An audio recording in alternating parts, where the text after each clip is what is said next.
दोस्तों, आज की जो हमारी रियल स्टोरी है, रियल घटना है, उसको सुनने के बाद आप सोचेंगी कि किसी भी रिश्ते पे भरोसा करना इतना आसान नहीं है।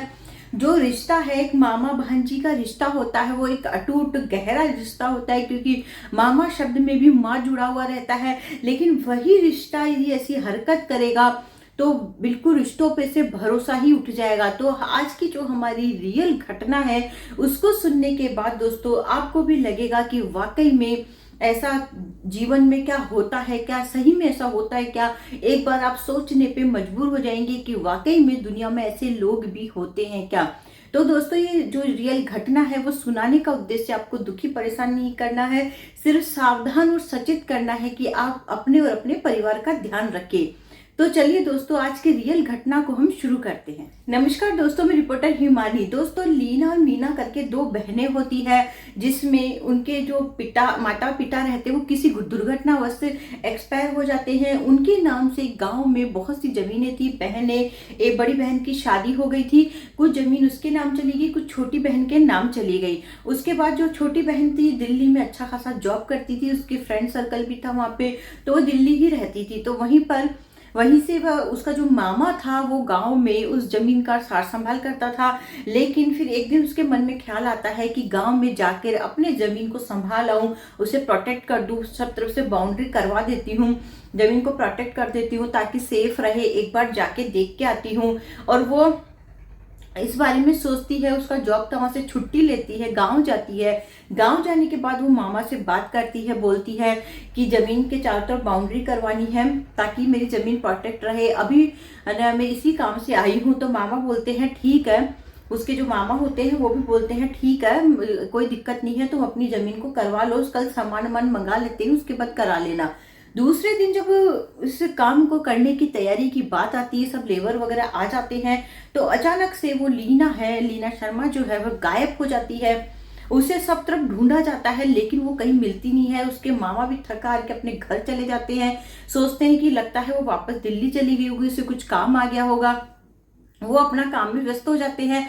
इधर लीना के फ्रेंड्स जो थे दिल्ली में, वो लोग उससे कंटिन्यू बातें किया करते थे, फोन में उनका कांटेक्ट था। वो कई बार अपने दोस्तों से बातें करती थी, बताती थी, पूरी बातें शेयर करती थी कि मैं यहाँ पे अभी इस काम के लिए आई हुई हूँ, अभी मेरा इतना काम हो गया है, मैं इस समय आ जाऊंगी।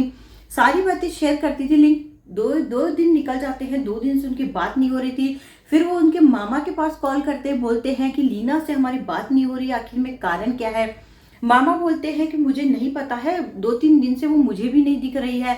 उसके बाद वो लोग प्रेशर करते कि आप पुलिस में जाइए, रिपोर्ट दर्ज करवाइए। उसके बाद तो मामा जाके पुलिस में रिपोर्ट दर्ज करवाते हैं, लेकिन पुलिस भी इस केस को इतनी सीरियस होके नहीं ले रही थी। वो इधर मामा भी सीरियस नहीं ले रहा था। उसके बाद दोस्त लोग क्या करते हैं, फेसबुक पे प्रोफाइल बनाते हैं। उस प्रोफाइल का नाम रखते हैं प्लीज सेव लीना शर्मा, ऐसे करके नाम रखते हैं। उसके बाद धीरे धीरे लोग देखते हैं, उस प्रोफाइल पे पूरी बातें शेयर की जाती है कि कैसे वो गई, कैसे गायब हुई, उसके बारे में पूरी बातें शेयर करते हैं, पूरी बातें बताई जाती है उस प्रोफाइल में। तो लोग धीरे धीरे उसको फॉलो करने लगते हैं। धीरे धीरे उसकी प्रोफाइल बहुत ज्यादा वायरल हो जाती है। उसके बाद जब ये बातें ऐसे निकल के आती है, उस गांव का नाम आता है, वहां की जगह का आता है, तो उसके बाद जाके पुलिस अफसर जो रहते हैं बड़े ऊपर, वो उन पे प्रेशर डालते हैं कि आप इस केस को सीरियस लीजिए, केस बहुत बड़ा हो गया है। उसके बाद वो पुलिस सीरियस होकर उस केस पे ध्यान देने लगती है। उसके बाद पूछताछ चालू होती है और उसकी जो फोन जो है उसका वहां पे पुलिस को नहीं मिलता हालांकि, लेकिन वो फोन के जरिए वो उसको ट्रैक करने की कोशिश करते हैं कि उसका फोन कहाँ है। तब फोन की लोकेशन एक दूसरी जगह पे बताई जाती है। पुलिस जब वहां पहुंचती है तो एक लड़के के पास वो फोन होता है। लड़के को जो पकड़ती है, बोलती तुम्हारे पास फोन कहाँ से आया, तो लड़का बताता है कि ये फोन तो मुझे ट्रेन में मिला था। फिर पता चलता है कि वाकई में उस लड़के को फोन ट्रेन में मिला है, लेकिन उसका फोन जो है ट्रेन में कैसे गया, ये भी बहुत बड़ी बात थी। उसके बाद में उसके फोन को कॉल डिटेल निकाली जाती है तो पता चलता है कि लास्ट कॉल जो हुआ था एक ऑटो वाला था, उसको किया गया था। उसके बाद उस ऑटो वाले से पूछताछ की जाती है तो ऑटो वाला बोला था कि हाँ, मैडम को कहीं भी जाना होता था तो मैं ही लेके जाता था। लेकिन उस दिन जब पूछा जाता है कि उस दिन भी तुम उसे लेके गए थे क्या, तो बोलता है नहीं, उस दिन मैं नहीं आया था। जिस दिन वो गायब हुई थी उस दिन मैं नहीं आया था, उस दिन मैं उन्हें कहीं लेके नहीं गया हूँ।